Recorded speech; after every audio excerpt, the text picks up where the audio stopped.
Each year, Microsoft Research hosts hundreds of influential speakers from around the world, including leading scientists, renowned experts in technology, book authors, and leading academics, and makes videos of these lectures freely available.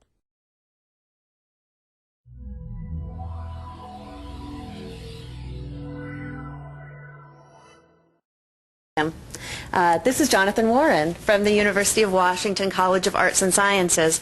We've had a number of folks in from the College of Arts and Sciences to talk about both Russia and India and China and the futures that are happening in all of those countries politically and economically. We have saved the best for last. Jonathan is here to talk about Brazil. I've been very much looking forward to this talk. He's the Dean of the School of Latin American Studies? Chair of the School of Latin American Studies. Thinking of making me dean. Thinking of, you know, UW needs a few more deans. And he also teaches in the Department of International Studies, where he's a professor. Things are very interesting in Latin America these days, and I very much hope the folks in our Brazil office, who I'm waving to, and hope you guys enjoy this presentation as well. Anyways, please help me welcome Jonathan Warren.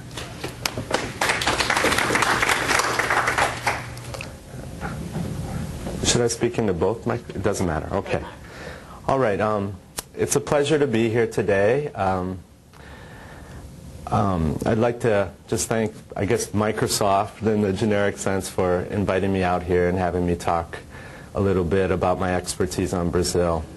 I was told I had about 35 minutes to give a talk. It's not going to be that long. I wanted it more to be a question and answer, and so for those of you not here physically, please email in your questions as well. I think we're fielding them here too, correct? Is that right? All right. Okay, I'll just make some brief prepared comments on the general subject of Brazil and the post-neoliberal context in which the political shift of late in South America has been to the left, and offer my reflections on what that means, whether that's overall positive, negative, try to encourage, although I don't intend on being successful, but trying to encourage our administration and our press to kind of think differently and approach what's happening in the region differently than what it has, not just in the last 5 or 6 years, but really the last 40 or 50 years. And I apologize too, I'm suffering a bit from allergies, so I'm a bit nasally. There's nothing I can do about it. So let me begin. The collapse of communism did not usher in the end of ideology, as the esteemed scholars Francis Fukuyama and Daniel Bell wrongly predicted almost 20 years ago. In fact, the demise of state socialism ushered in the ascendance of market ideologues. The market was idealized and fetishized as magical. With evangelical fervor, markets were touted as the panacea to the economic and social woes of both the developed and developing worlds. The state, trade barriers, and taxes were demonized as the culprits responsible for economic stagnation. In the United States, the rhetoric was never matched with deeds. The state's role was not reduced, but rather transformed. Public investments in social welfare, basic infrastructure, and education were redirected into the military and prisons. In the global South, where these ideas could be more fully implemented, because they could be more easily forced upon vulnerable countries, the results proved devastating. Remarkably, there has not been one success story to which the proponents of neoliberalism can point. Much like state socialists before them, the blame has not been directed at their models, but rather at the pace and scope of the implementations. Their feeble defense then is that their models would have worked had they been executed more rapidly, with greater skill, or more extensively. The only region of the developing world that has experienced true economic progress in the past 30 years has been East and Southeast Asia. Not coincidentally, it is a region that has politely rejected the advice of neoliberal economists. Latin America, since it began implementing neoliberal reforms, has experienced an anemic growth rate of 2.5%. Not even a healthy enough rate to tread water, given that population growth rates have been higher than this. 2.5%, just briefly, would be okay in the U.S. context or a developed economy, but to really take a country from developing status to developed status, it's inadequate, and that's why I'm referring to it as anemic. Obviously, then, markets are not magical. They are human endeavors, and as such are affected by the socio-cultural contexts in which they operate. Unlike what economists base their development models and policies upon, humans are not merely cost-benefit economistic actors. A whole range of other factors such as ethics, passions, and identities motivates them. One, for instance, would be foolish to assume that ethnic, religious identities do not influence people's behaviors in a country like Iraq. But this is exactly what economists assume, and this is why their development policies have failed dramatically. In Brazil, it would be imprudent to assume that race and class do not matter. Race and class profoundly affect the attitudes and decisions and behaviors of investors, consumers, policymakers, voters, and entrepreneurs. Every study of the upper and middle classes, for example, has found that the well-heeled view the majority of Brazilians, those who earn less than $100 per month, in the 10th largest economy in the world, as prone to criminality, unwise with their monies, overly sexed, lazy, and ontologically distinct. Given such attitudes, should we be surprised to find that public investment into the poor majority of the country is embarrassingly low, that laws apply differently to the well-to-do, that most Brazilians do not have access to credit, venture capital, adequate health care and education, or even basic infrastructure such as sewage treatment facilities.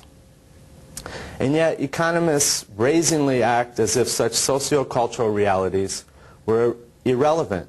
It is assumed that markets transcend or will at least overcome these mundane realities. But of course this is fantastically naive. Hence the failed policies of the past half-century. Modernization and economic development projects in Brazil, as is true throughout Latin America, were filtered through the race-class nexus that has defined the Western Hemisphere since the arrival of Columbus. During the era of state activism in the mid-20th century, this meant a regressive taxation system that taxed businesses and the poor in order to subsidize the already well-off. Two quick examples. The pension system in Brazil is about half the federal budget, I think 47-48%. And most of these pension monies are financed by the less well-off or by businesses, and they go to people in the judiciary, people in the military. I think it's the fourth largest pension system in the world after France, Germany, and Italy, in a country, of course, that is in scale in terms of their economy. Another example is education.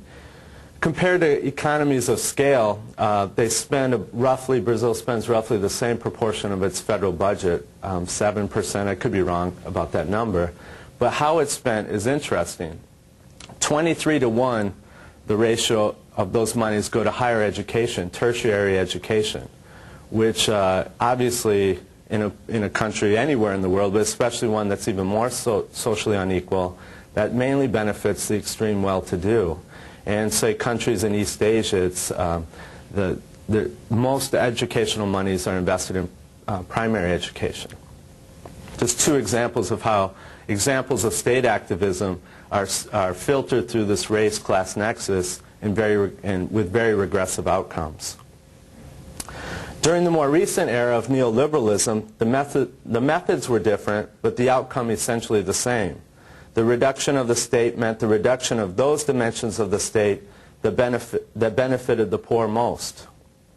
Privatization of public assets meant windfalls for those politically connected and the replacement of public monopolies with private ones. Tax cuts merely animated the regressivity of the tax code. The political left in Latin America, and especially South America, has arisen in recent years, in part because the macroeconomic ideas of neoliberalism failed. But more importantly, this new political moment is a response to the massive social inequalities that plague the region. Most Americans, I believe, would agree that such inequalities are not only immoral, but also socially and economically unhealthy. Yet, if one were to read the mainstream U.S. press, one would be under the impression that somehow these developments are not in the interests of the U.S. or humanity more broadly. In part, this perspective shows the endurance of Cold War sensibilities in which similar such political movements were dismissed, usually unfairly, with the broad brush of Marxism, which therefore required elimination, even if it involved terrorism and genocide. It also highlights a profound lack of historical knowledge of the region. In almost every story about President Lula da Silva of Brazil, there is an explicit statement of surprise and/or relief that his administration has not been fiscally irresponsible.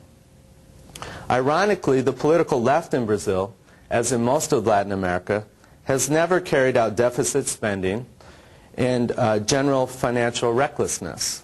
These have been the policies of right-wing military dictatorships that enjoyed the backing of the U.S. media and the Johnson, Nixon, and Ford administrations.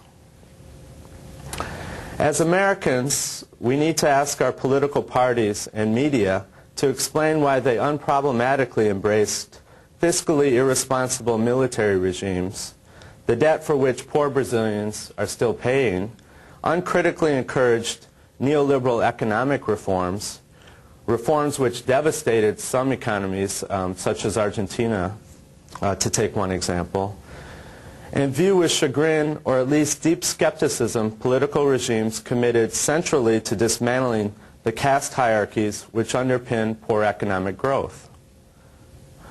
There are currently many proposals being touted for reducing the flow of immigration from Latin America to the United States. Probably the most effective way of achieving this outcome would be to improve the economies of Latin America. Every country that has achieved a developed economy has done so by creating a more level playing field. For example, the U.S. market developed because at least 80% of the population, namely those defined as white, had access to cheap productive land, quality education, extensive political rights, and a flexible enough culture to allow persons of modest origins the ability to achieve higher levels of economic, political, and social status. And yet, our foreign policy is stubbornly committed to protecting Latin American caste orders, quantitatively reflected in the excessively high Gini index of roughly 0.6 compared to, say, China, which is considered dramatically unequal, and that's 0.45. The U.S. is about the same. And countries like Vietnam, et cetera, 0.36, 0.35, Korea. So Brazil, I think, still comes in #1 in the world in terms of level of social inequality. So our foreign policy is committed to essentially maintaining the status quo that will only ensure weak economies, endemic corruption, ubiquitous violence, and also mass immigration to the United States. So I'll leave my formal presentation at that, and hopefully you'll have lots of questions. And I figured you can take it in any direction you want, and I'll go there with you. Yeah. You were just elected president. What do you do of the United States? Of the United States? Yeah. What do you do? How do you help this problem? You know, what should happen? Well, I think I would engage constructively and critically with these various regimes in South America around the project of reducing social inequalities and really centering that as pivotal to improving the economies of the region. Oftentimes, social inequality has been framed as being reduced once economies grow, and I'm arguing that economies aren't going to grow unless these issues of social inequality are tackled. I'm not disagreeing. I just want to know what should Brazil do then? You were elected president of Brazil. Oh, you said the United States. No, I did. But okay. now I'm looking for more specifics. How can we reduce that level of inequality? Yeah. How can they? I mean, of course, a lot depends on, okay, am I elected with a majority? Do I, you have to be pragmatic. But here's some things I would build a platform around. And that is really restructuring the tax code so it's more progressive. Create more wealth tax. People who make, say, under $1,000, $2,000 a year should not be paying taxes. And then, the ways you can switch from indirect to direct taxes. Indirect taxes are bad on business. Direct taxes are much more constructive. Things that some parties are already proposing. And then look at where these revenues are going as well. And that would be, so overall I wouldn't necessarily raise the level of taxation. It would be more where are those monies coming from and then where are they going. And try to make that end more progressive as well instead of putting your monies into reinforcing the inequalities, investing them in the poor sectors of the society who just don't have opportunities for decent education, healthcare, and so on. And again, this is the majority of the Brazilian population. And the blessing that Brazil has is it's an incredibly wealthy country. So it's not, say, a small, poor country that really doesn't have the resources. Brazil does indeed have that. And so I think the silver lining, at least vis-a-vis Brazil, is there's a lot of wiggle room and there's a lot that can be done to turn things around. But of course, having done research for years in Brazil, I know how incredibly difficult that is socially and politically in that context. So I don't say that sort of like, oh, it's easy to do in that vein, but easy in the sense that the opportunity exists. Whereas maybe if you're talking about Jamaica or Haiti or something, it's a very different ball of wax. Is that concrete enough, or would you sure, like? But okay. I'm wondering if education alone can do it. If you leveled the playing field and gave everyone the same educational opportunity, K through 8 or 12 or whatever the right number is, would that take 2 generations, 1 generation? Would it just be stifled because of class issues and not be effective? I mean, it seems like it's a very complex problem. Sure, I don't think anyone would disagree with that. But I think if the direction is the more aggressively you can move in reducing these social inequalities, the quicker the problems are going to be resolved. And you're never going to have a completely level playing field, but I don't think anyone believes that that's going to happen in our lifetimes anyway. But you can move in that direction where it doesn't have to be so unequal and so unbalanced. And so that would entail much more than education. The access to credit, land reform, you could tick off the health care, investment in infrastructure, just basic sanitation and so on. I think all those things would slowly lead to the level of growth, say the 7-8% that you have seen in places like East Asia and Southeast Asia. Yeah.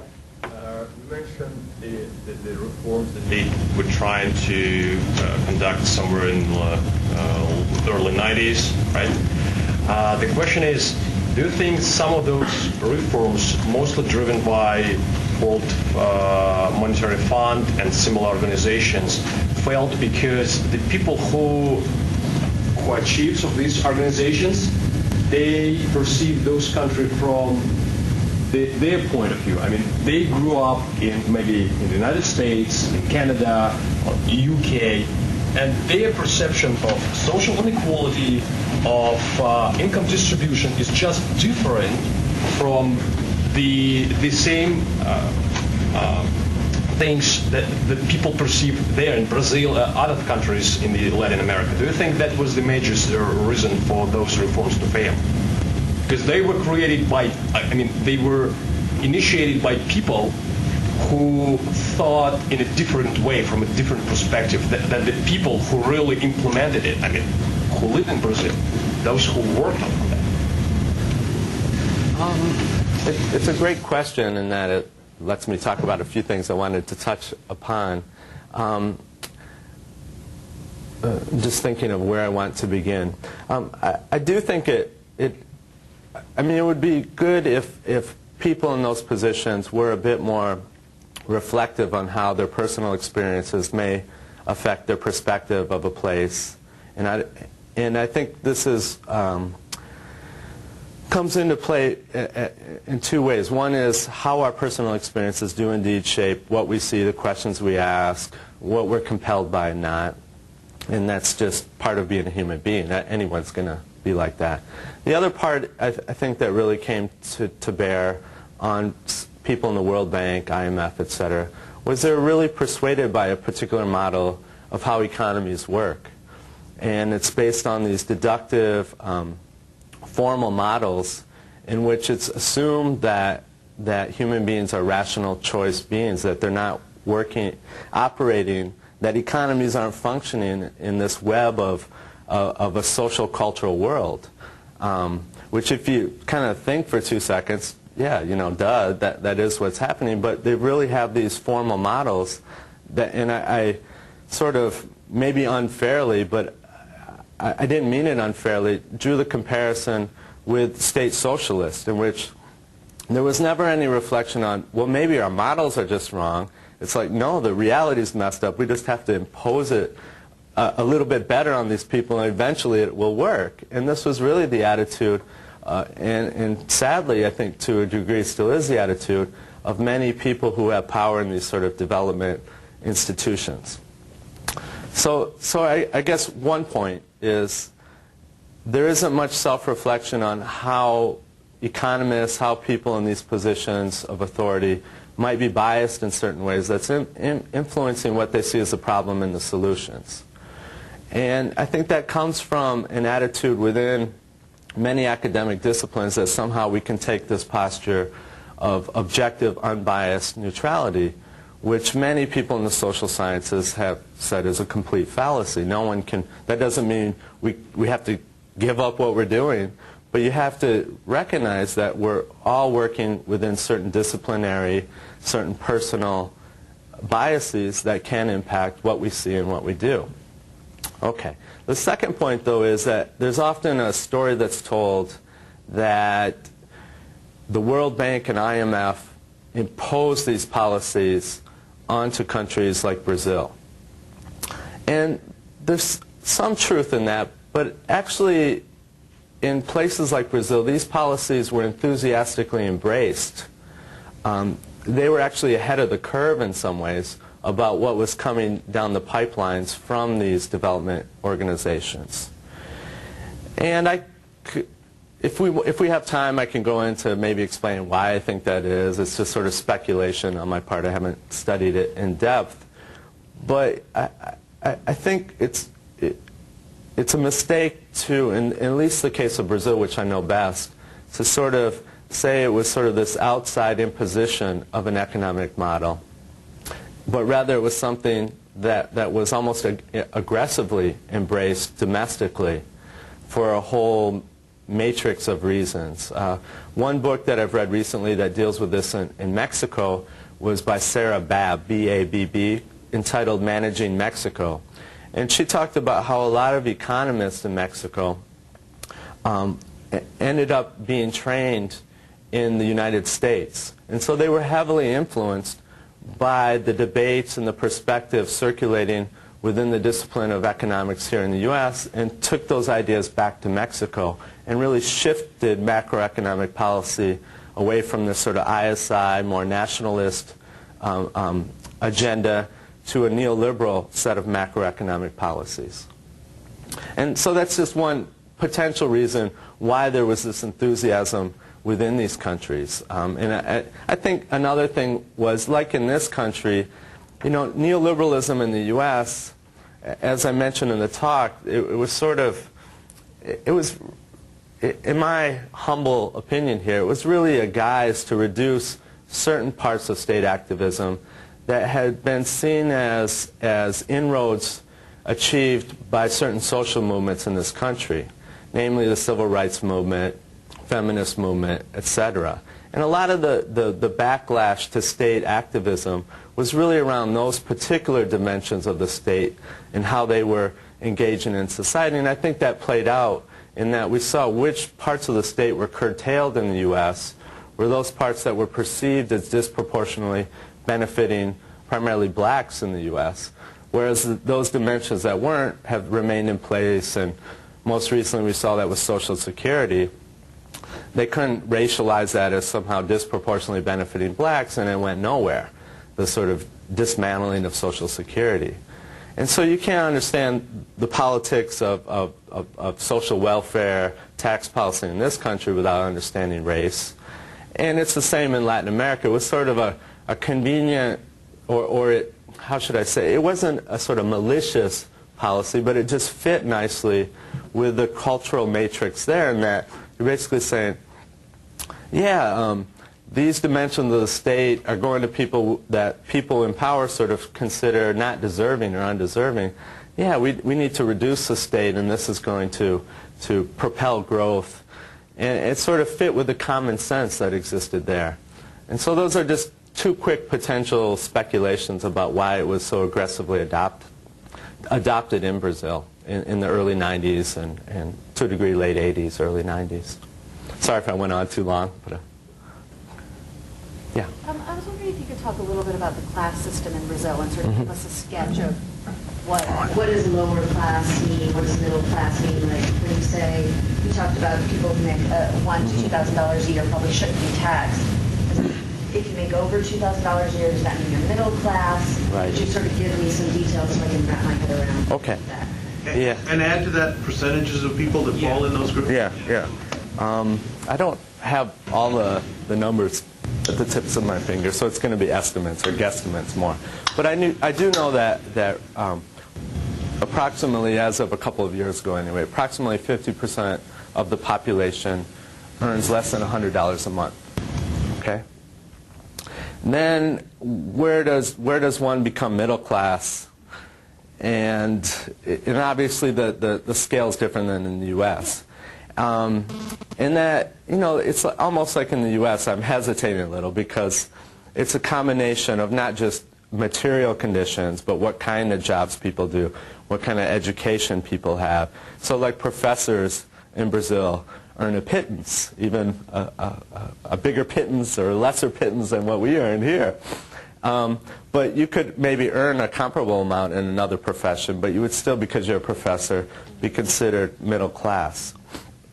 So, if I was going to define it materially, I think you're talking about, people think in terms of minimum salaries, and the minimum salary, I think it's changed recently, but until a year or two ago, it was $100 a month, more or less. And most people I interviewed who were from the lower classes would have viewed 10 minimum salaries, you're starting to hit the level of middle classdom. So $1,000 a month. Okay? But I think people coming from the other end of the economic spectrum would have probably seen those people as still poor and not as middle class. Okay, so maybe their expectations would be more like $5,000 a month, and it depends where you live as well, because Rio and Sao Paulo, for instance, are comparable in terms of what the costs are as to a place like Seattle. Okay. So what balance of the population is at the top? And you said 50% roughly is at the top. Yeah, and then the statistics in terms of it's something like 10% control 90% of the wealth, one of those kind of hideous figures. It's extremely concentrated, and same with land and all other indicators of sort of wealth. After you get outside of those two major cities, the balance of the population lives beyond Sao Paulo and Brazil. Oh yeah, that's a good. The population of Brazil is roughly 180 million, 180 million, and I believe Sao Paulo has a population of about 20 million, and Rio maybe between 12 and 15 million. The cities, and then in Brazil, most of the population is concentrated in the south and southeast. And southeast is where Sao Paulo and Rio are located. The south is considered the most economically prosperous, and then the northeast is considered the poorest. And that was sort of the original settlements of Brazil were in the northeast. And then the north, or the Amazon region, is the least populated. And it's kind of more of a frontier feel to it. It's a sort of lawlessness, free-for-all feel, almost like you're in some bad Western movie, at least the time I went there. It had that sort of unsettling feel to it. Probably what Seattle was like about 150 years ago or something. Does that help, or do you need to fill it in more? And then, just getting back to your question, the one thing that figures in that I've done a lot of research on is this question of race. And when I started doing research in Brazil in '92, around this issue of race and racism, the sort of the mainstream understanding of nation of Brazil was, we don't have a problem with racism. Race doesn't matter. It's all about class. Now that's really, I wouldn't say it's changed radically, but it has changed in that most people now will talk about how, yes, we have racism in Brazil.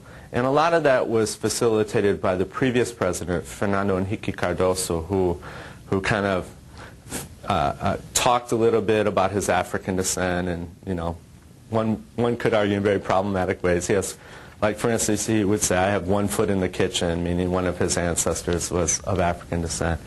But more importantly, he officially came out and said, yes, Brazil has racism. But now it's still very abstract and superficial. So I would, you know, you could ask people, was there racism in Brazil? They'll say, yeah, it's a shame there is, but thank God I've never witnessed it. You know, so there's no sense of what that even means. And, you know, interviewing people, most of these people are of color or African descent.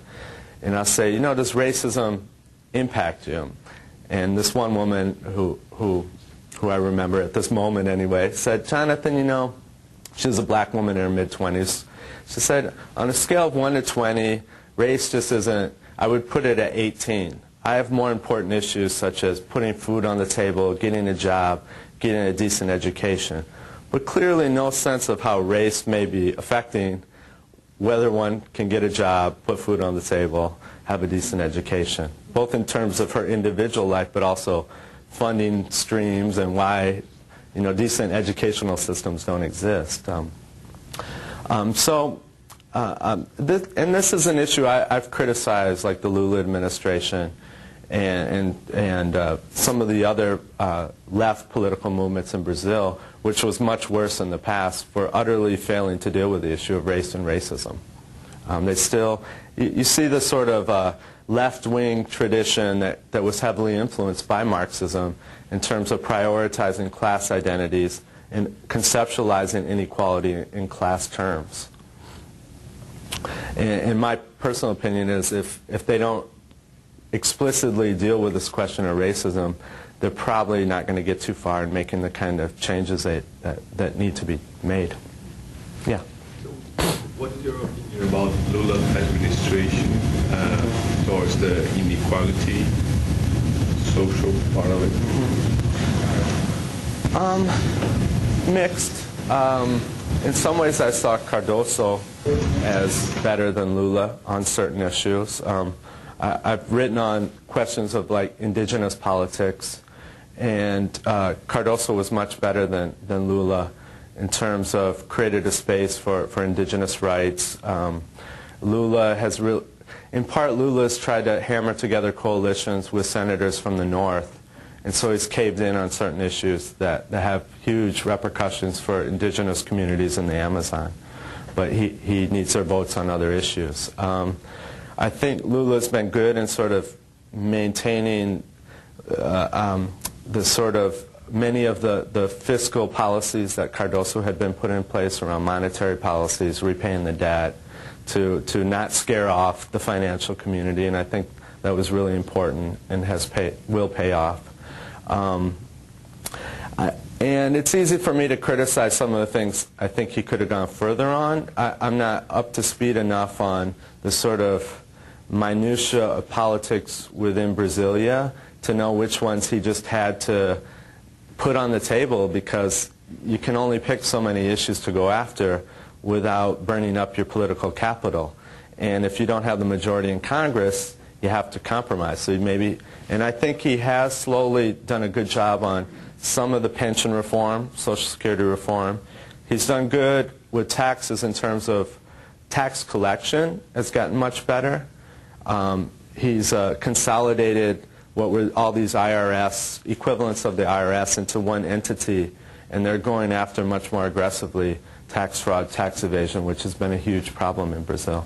But I think if he could, I would push him to change the tax code as well, from like indirect to direct taxes, alleviating some of the corporate taxes and coming up with more wealth taxes, and pretty much cutting the taxes of people who make a pittance already, and try to shift that burden up to more of the well-to-do, while maintaining the kind of revenue streams at about the same. So not an overall increase, but leaving it about the same. And then the more you can just, invest in health and education and infrastructure, I think the better it's going to be for everybody in Brazil, not just the poor. Did you have particular policies? I mean, obviously corruption's huge. The Workers' Party made its name on being the party of not being corrupt, and that's blown up in their face. They've proven to be equally, if not more corrupt. And true, that is how politics work in Brazil. But if you're going to run on that platform and then just do the same old thing, it's going to be a disaster. And I think even more interesting is what's happening within the Social Democratic Party. It's still just divided. They haven't been able to coalesce around one leader. You have the feud between Serra, who's the mayor of São Paulo, and the governor of São Paulo. And I think their division in part is going to allow Lula to get reelected again. But I'm not into investing a lot into a person. I think you really make change by building parties and institutions and organizations. So my concern is not that I have this deep affinity for the PT per se, or the Workers' Party, but I do think it'll be bad for the country if you don't have some sort of organization that represents certain political platforms existing that's seen as viable, and it becomes just elections of personalities and stuff. I think it needs to be based on certain principles and platforms that people know, if I vote for this person, they're more or less going to represent this. And in Brazil, as you may know, people switch parties all the time. They'll get elected in one party and then switch. I mean, that happens a little bit here, but it happens a lot in Brazil. So there's no continuity. Political philosophies don't mean a whole lot oftentimes, and I think that can be really disastrous. Yeah. A couple of times you talked about how you change the tax policy, but for ignoramuses like me, what is the current tax policy in terms of, where does the revenue come from, and what's the compliance level in different places?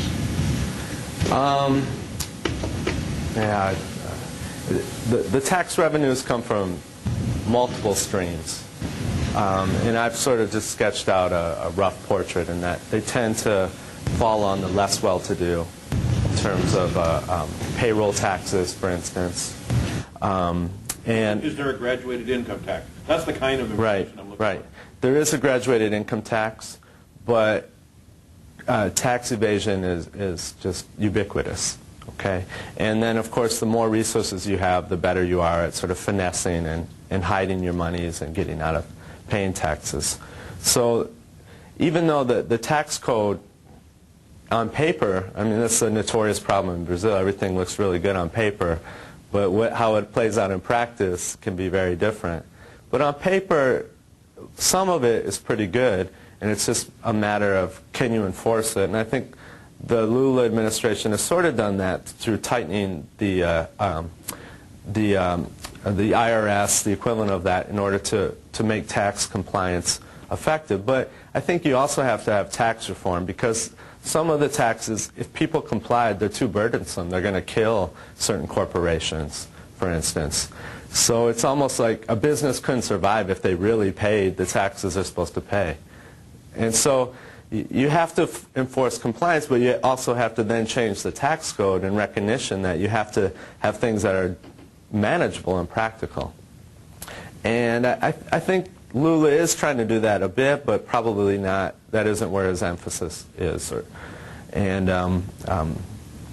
Maybe some of you know better than me these kind of the minutia of tax policy in Brazil. But those, and for instance, there's a lot of constitutional, and this is a big problem too. There's a lot of like pensions. The reason they're hard to change is it's written into the Constitution that people in the military and judiciary, as civil servants, are entitled by the Constitution to certain pensions.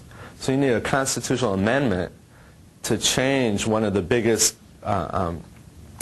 places where your money is going in the federal budget, namely Social Security. Same with tuition. I mentioned education, but there's a constitutional guarantee to free higher education. And so that can be really hard to change those kind of things. And it's, again, you didn't need me to come here to tell you it's complicated, but I just don't want my sort of take to be read as some sort of, this is some easy, simplistic intervention. But I think the overall principle, and it has been, one of the guiding principles should be to really seriously addressing these social inequalities as a way to improve the economy and, of course, other parts of Brazilian society. And what's the percentage of the government revenue and spending of GDP? The percentage of GDP, I have that fact. I have the CIA fact finder thing here. I don't know it off the top of my head, but I'll look it up for you, or I can share it with you after I'm done. That's fine. Okay. And just as a general reference, those kind of things are nice. The CIA, one thing they do really well is have the facts on individual countries, so you can look it up online pretty quickly. CIA fact finder, something like that. Yeah. How do you evaluate the cost of the corruption comparing Brazil with the United States? Because the corruption is not only a mechanism to slow down the change and so on, but it's also a cost. For example, if you invest in education, a lot of money goes in corruption and something like that. How do you evaluate this, comparing the United States more or less? Yeah, actually, I'm doing work in East Asia now. I'm comparing Brazil with Vietnam in particular. And so I think it's a fair contrast to compare to sort of economies of scale or developing economies. But I'm really happy you brought up the question, because the sort of buzzword now within the World Bank is corruption is the evil that is the main culprit for underdevelopment in places like Brazil and other developing countries. And I mean, I'm not up here promoting corruption, but I think if you look back, say, when the U.S. was at a kind of similar moment economically, corruption was ubiquitous, robber barons, and obviously we just had a huge hearing with political scandal and corruption. It's not like we're beyond corruption in this country, and it's still a huge problem. But, you go to a place like Vietnam, and corruption is equally, and I should back up. There was a nice little article in The Economist a few weeks ago dealing with this. It was very brief. But they made the point, too, that to quantify corruption is really hard. It's more like people's perceptions. So in Vietnam and in Brazil, people complain all the time about corruption. But I always wondered, like, in one country versus the other, are the expectations just a lot higher? Meaning that maybe corruption isn't as high in one place, in Brazil maybe lower, or vice versa than Vietnam, but the expectations are just so much higher that people get angrier a lot quicker for milder levels of corruption. And then there are just very different kinds of corruption that work at every level, that it's really hard to then say corruption in this blanket sense is holding back economies. And I'm not convinced of it primarily because I've been in countries that are developing China, for instance, is notoriously corrupt, but they're having a very different, their economy is growing at a very different rate than most of Latin America. So it's hard for me to get on board the sort of corruption as the key to development bandwagon. But I still think it's a worthy cause to try to minimize corruption. I think it's corrosive, it's negative, but I'm just not convinced it's the key causal variable that now the Wolfowitz, the new head of the World Bank, touts it to be. And based on his other brilliant moves, I wouldn't put much faith in his sort of wisdom. Yeah. What are the strongest industries in Brazil? I mean, what kind of business is flourishing there? I mean, natural resources, technology, yeah, there's a lot of extraction still, like minerals and in the Amazon as well, and in the southeast. There's agriculture is huge, a huge industry in Brazil. Various, let's see, auto industry more domestic. They may export it in the southern cone there. I don't know how much Brazilian autos. Airplanes, chemicals. They have a pretty big manufacturing base. You know, the biggest problem that I think most people would agree on is that it was too much domestically focused and not enough geared towards exporting elsewhere. And that's changed a little bit. I think that's one of the positive things of some of the neoliberal ideas, that you did get more of a push towards orienting themselves to exporting to other markets. And that sort of raised the level of productivity. Another interesting thing that I never fully appreciated along these lines was how a lot of countries in South America are almost like economic colonies of Brazil. When I went to Bolivia, for instance, almost everything produced in Bolivia had been made in Chile or Brazil.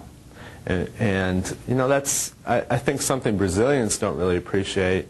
And I never really appreciated the degree to which, you know, Brazil has a presence in countries like Bolivia. And I would bet it's pretty similar, although it's a complete guess, like in places like Mozambique and Angola, the sort of Lusophone African world as well, where I've met a lot of people from Petrobras, the oil company in Brazil, who does work in Angola and Mozambique.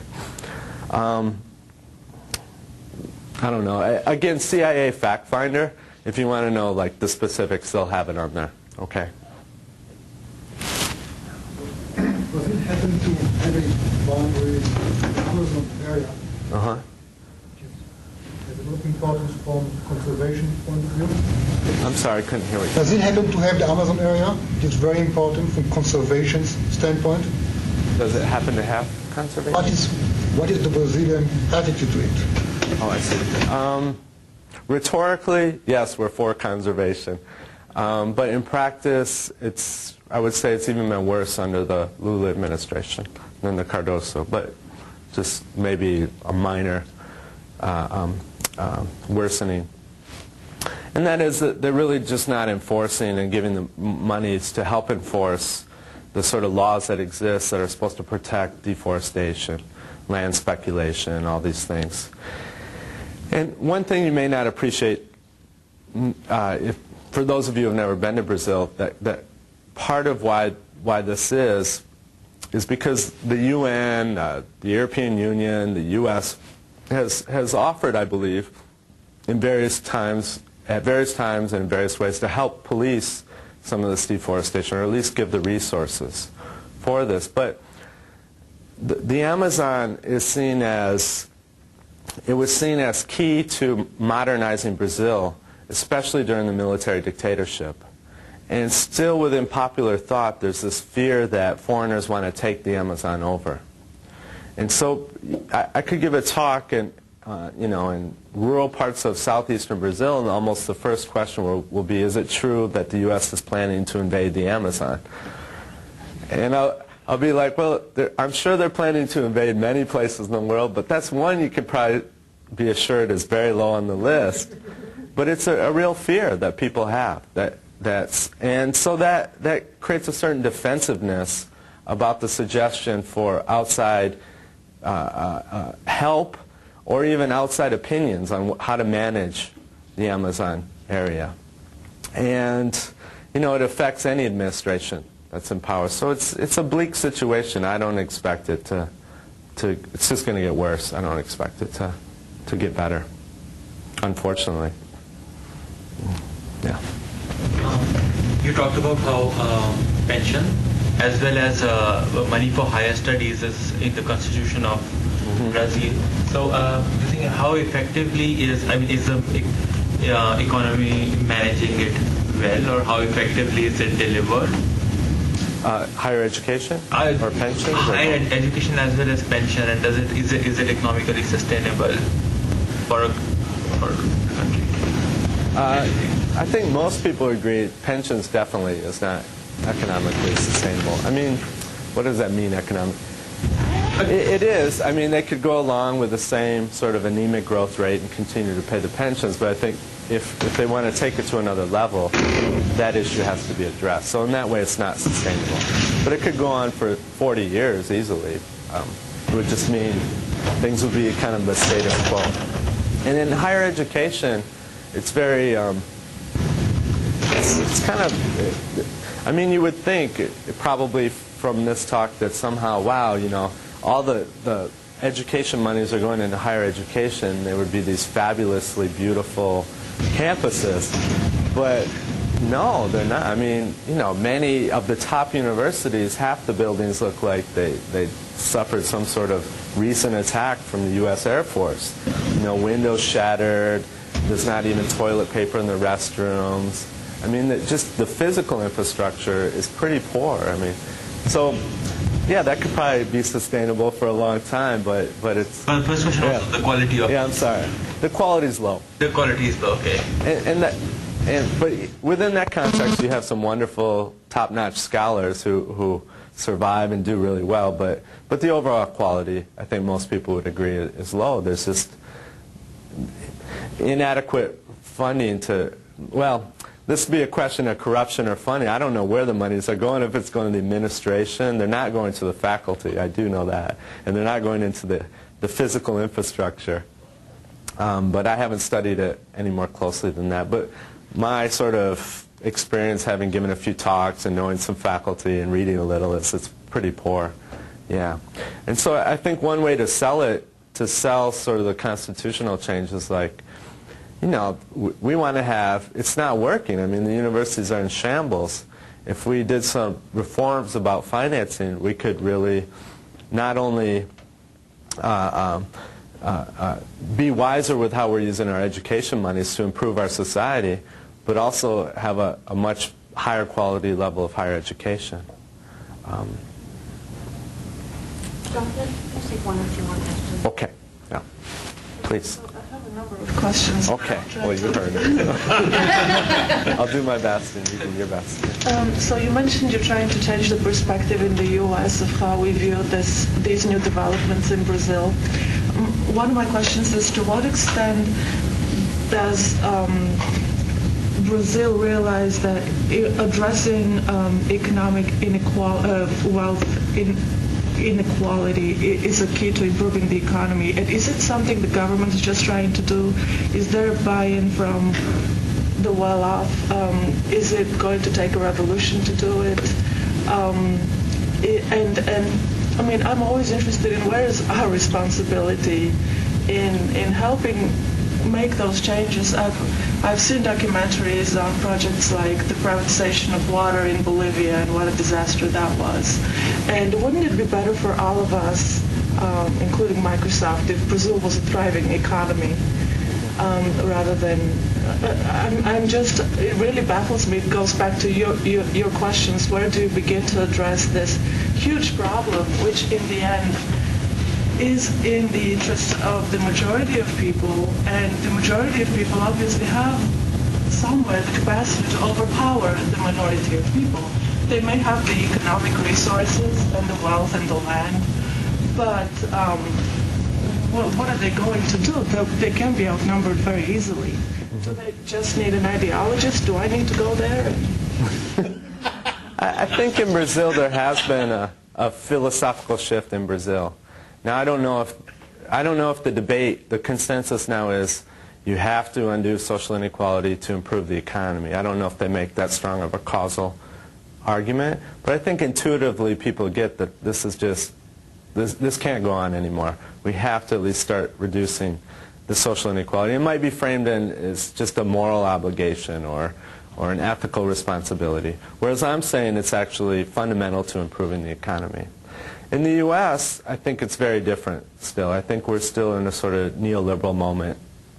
I mean, the country is divided and has been divided 50-50-ish around certain issues, but I still feel that the overall sentiments and sensibilities are that the way to improve an economy is to reduce state activism and to reduce taxes, and rather than say tax the more well-to-do and invest in education and in healthcare and the infrastructure.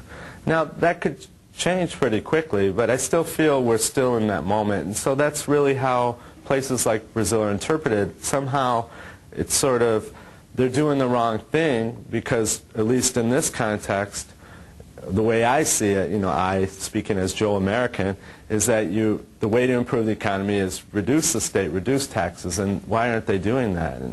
And so it's sort of counterintuitive within the U.S. political context still. But you kind of feel like we're on the cusp of a change philosophically, politically in the country. But yeah, I mean, you know, it's like reading tea leaves, right? But it definitely what's going on now is unsustainable in terms of radical deficit spending, and just letting basic infrastructure decay is not a long-term recipe for a healthy economy. But yeah. I missed the first part of your talk, so I apologize. That's okay. I'm really curious about sort of the underpinnings behind the concept that development requires less inequality. And just wondering if you can give some bibliographical guidance to people who've worked on that, because it's something I intuitively agree with. A large middle class is a much wealthier society, but yeah, a couple of economists. It's definitely not mainstream economists. I was going to say it's certainly not the Chicago school. No, but Sen, who is won the Nobel laureate, and Roderick are two economists that come to mind. R-O-D-R-I-C-K. Okay. But it's a great question because I studied like racial identity formation, racism, anti-racism in Brazil, and then through teaching, I was just sort of asked to teach on some of these issues of economics, and I was really surprised how little empirical basis there were to various development policies and projects. It was almost like the empirical reality didn't matter. I was really, I thought it was going to be more complicated and nuanced. Oh no, you study Hong Kong. Yeah, but you study these sort of formal theories that are applied universally, and still within economics, the idea is, okay, maybe we should think about social inequality, and growth will eventually alleviate inequality, but it's not seen as a key causal variable to improving economies. There are very few economists who say, look, in a place like Latin America, if you do not deal with these social inequalities, you're going to have anemic economic growth. And that's really out there in terms of economics. So the audience should know that. I'm not representing a sort of conventional position within economics at all. I think some people who study development, there's a group of people who I look to and draw from, but I really feel like some of what I'm doing, I don't have those. It's more intuition, and maybe one day I'll be proven wrong, but so far nothing's flown in my face to suggest that somehow I'm wrong, and that's why I'm doing this comparison between Vietnam and Brazil, because I really feel somehow the social cultural is key. And things around how nation are understood and how inequalities play out and et cetera that could prove huge lessons for crafting policy in places like Brazil to help improve the economies. So, sorry I don't have more references for you. Okay. Thank you very much. Thank you. Thank you.